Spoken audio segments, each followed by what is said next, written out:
It is no secret that Americans are in debt. But the latest figures showing that US credit card debt has reached a record high of $930.6 billion is a cause for concern. How have we reached this point?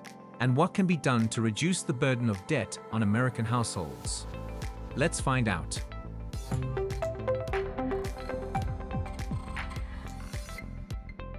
Hello and welcome to Businessville. In today's video, we'll explore the reasons behind this surprising figure and the potential implications for the US economy. Before we dive into the video, make sure to hit the subscribe button and turn on notifications to stay up to date with our content. Let's begin. How much has the US credit card debt increased?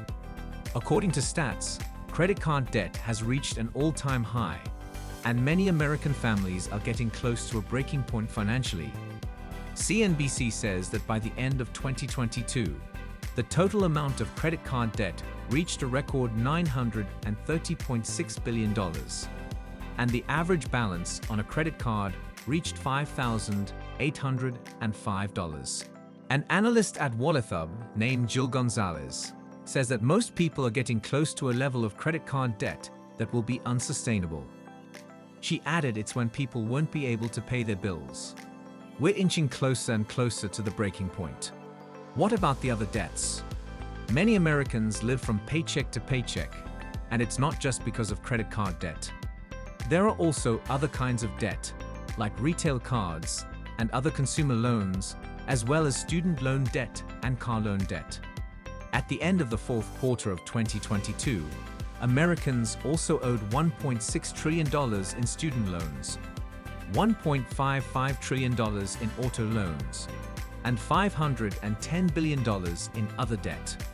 Altogether, Americans owe more than $4.65 trillion in debt that isn't for housing. But if you add mortgage balances, which add up to $11.92 trillion, in that case, the total amount of debt held by American households goes up to $16.90 trillion.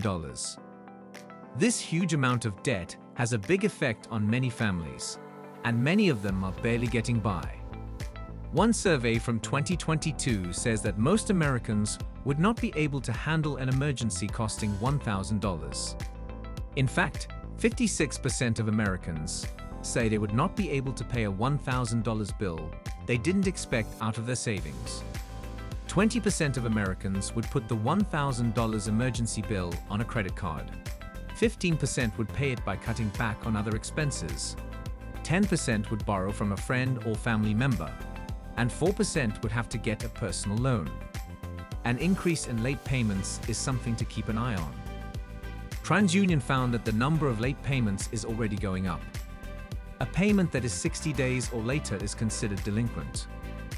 Watch out for the rise in late payments, said Michelle Rannery, Vice President of U.S. Research and Consulting at TransUnion. She pointed out that as long as unemployment stays low, people can better pay their bills. If unemployment goes up and the number of people who don't pay their bills goes up, that means there's a longer-term problem. The most recent job openings and labor turnover survey from the U.S. Department of Labor show that there are still far more job openings than workers. One of the most expensive ways to borrow money is with a credit card. Annual percentage rates, or APRs, are around 20% right now, which is a record high. If the Federal Reserve raises its benchmark interest rate by a half point at its meeting in March, these APRs will go up even more. Wallethubb calculated that this will add an extra $3.4 billion in interest charges to credit card debt over the next 12 months. How to tackle credit card debt? Gonzalez said something has to give.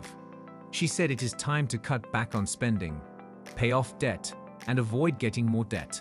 Apart from her, Matt Schulz, the chief credit analyst at LendingTree, said, cardholders do have options though. He said that 0% balance transfer credit card offers are even more common than they were a year ago, and that they are still one of the best tools Americans have to fight credit card debt. Borrowers may also be able to switch to a personal loan with a lower interest rate. These rates have also gone up recently, but Schulz says that at 10%, they are still much lower than what you have on your credit card. If that is not possible, Ted Rossman, a senior industry analyst at Bankrate, said that we should go back to the basics. Get a side job, sell things you don't need, and cut your costs, he told. Every dollar you save is a dollar you earn, and every dollar you pay off in credit card debt gives you a guaranteed return of about 20% tax-free. It is clear that US credit card debt is on the rise and is reaching unprecedented levels. No matter the reason, it is important to be aware of the potential risks associated with credit card debt and to make sure that you are using your credit responsibly. What are your thoughts on the matter? Do you have credit card debt? Let us know in the comments. Also, if you liked the video, hit that like button and subscribe to our channel for more. Thanks a lot for tuning in. See you later.